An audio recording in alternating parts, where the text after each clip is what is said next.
Olá, pessoal dos 8º anos, espero que todos estejam bem. Bom, para a nossa aula de hoje, temos como tema reprodução dos seres vivos e como objetivo estudar diferentes características na reprodução dos animais. Bom, pessoal, nas aulas passadas, nós tivemos alguns conceitos. Conceitos esses que eu vou agora dar uma revisada com vocês, porque são conceitos importantíssimos para conseguirmos caminhar com o conteúdo, tudo bem? Bom, vocês viram nas aulas passadas gameta. O que são gametas mesmo? São células reprodutivas, feminina e masculina. Feminina, óvulo. Masculina, espermatozoide. Reprodução assexuada, reprodução sexuada. Isso nós falaremos um pouquinho adiante, mas já para relembrar os termos. Gen, né? Que se escreve gene, porém se lê gen.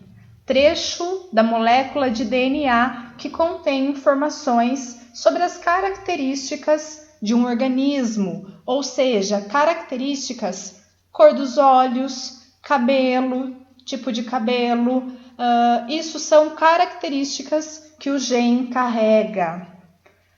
Zigoto, pessoal, primeira célula de um novo ser vivo. Vocês podem encontrar como zigoto ou célula-ovo, tá? No nosso roteiro eu coloco os dois termos, tudo bem?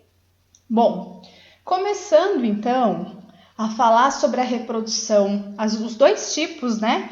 Assexuada e sexuada, que vocês também já tiveram esse conteúdo, mas vamos revisar um pouquinho para continuar a matéria. A reprodução assexuada, ela é um processo mais rápido, é um processo simples. Não precisamos de parceiros nessa reprodução. Por quê? Porque não há troca de gametas, troca de material genético.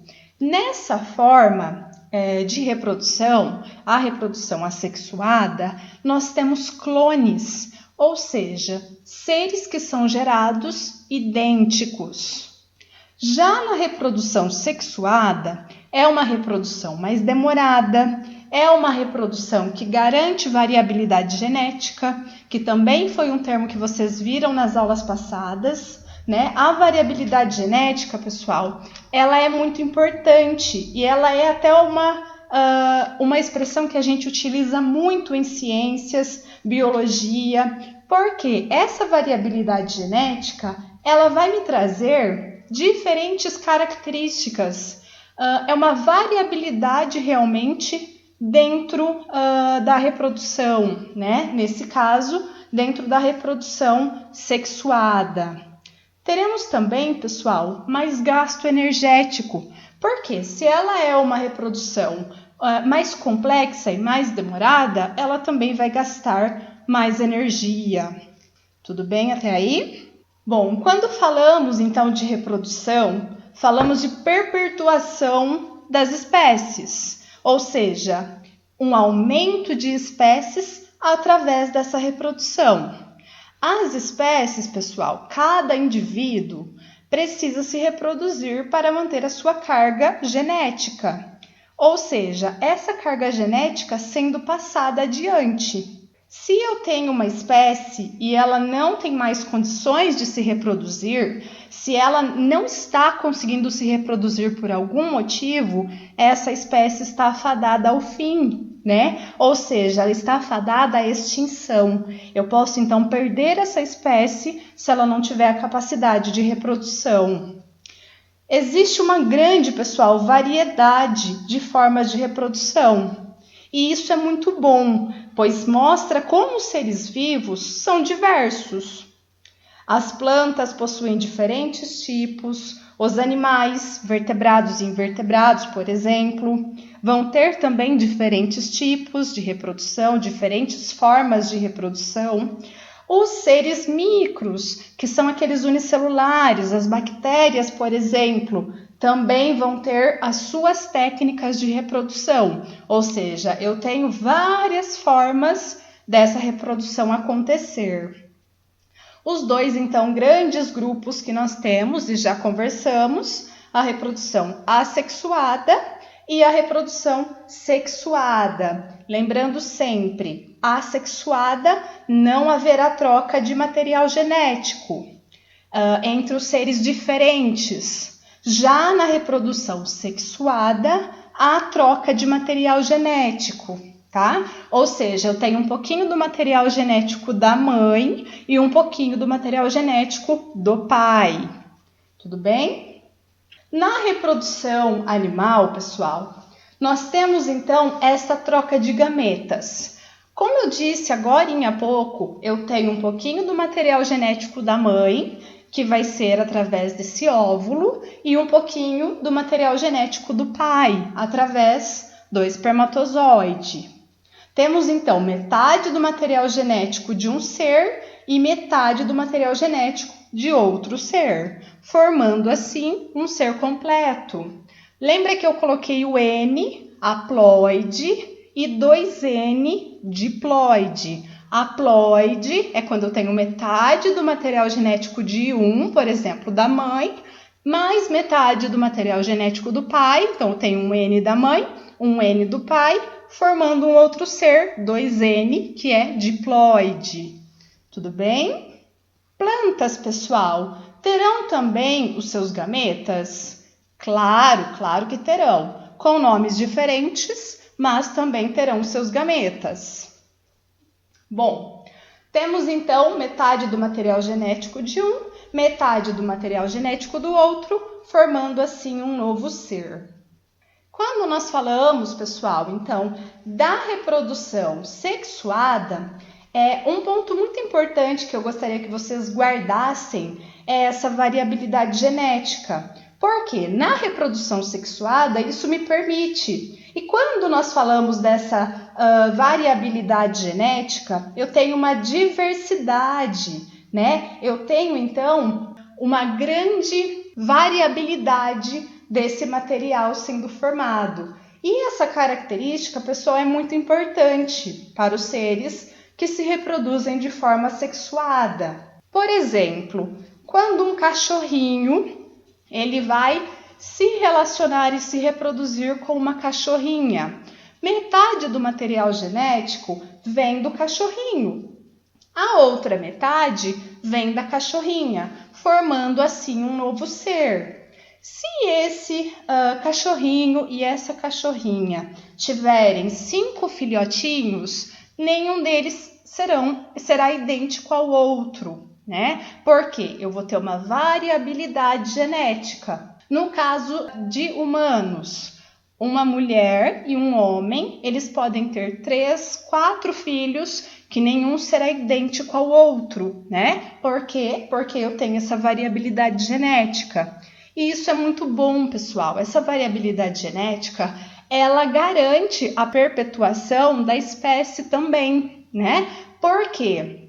Cada indivíduo vai ter a sua característica diferente, né? Imaginem, na reprodução assexuada, eu não tenho essa variabilidade genética, ou seja, eles são clones. Se tiver uma adversidade de tempo, algum problema, vão matar todos os indivíduos dessa espécie. Então, isso não é bom, né? Essa variabilidade genética, ela vai me dar, então, diferentes tipos de organismo. E isso é uma característica muito interessante, muito importante da reprodução sexuada.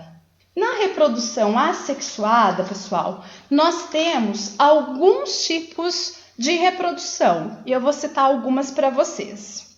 Bom, temos a bipartição ou divisão binária, vocês podem encontrar com os dois termos, que é quando a mãe, a célula mãe, ela se duplica. Esse material genético, ele se transforma em 2 células. São 2 células filhas idênticas. A partir, então, da célula mãe, ela vai se duplicar e ela vai formar 2 células filhas idênticas.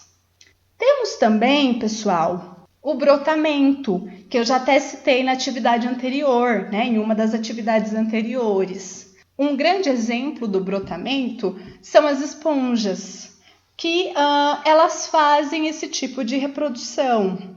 O ser gera, pessoal, por um brotinho que está no seu próprio corpo.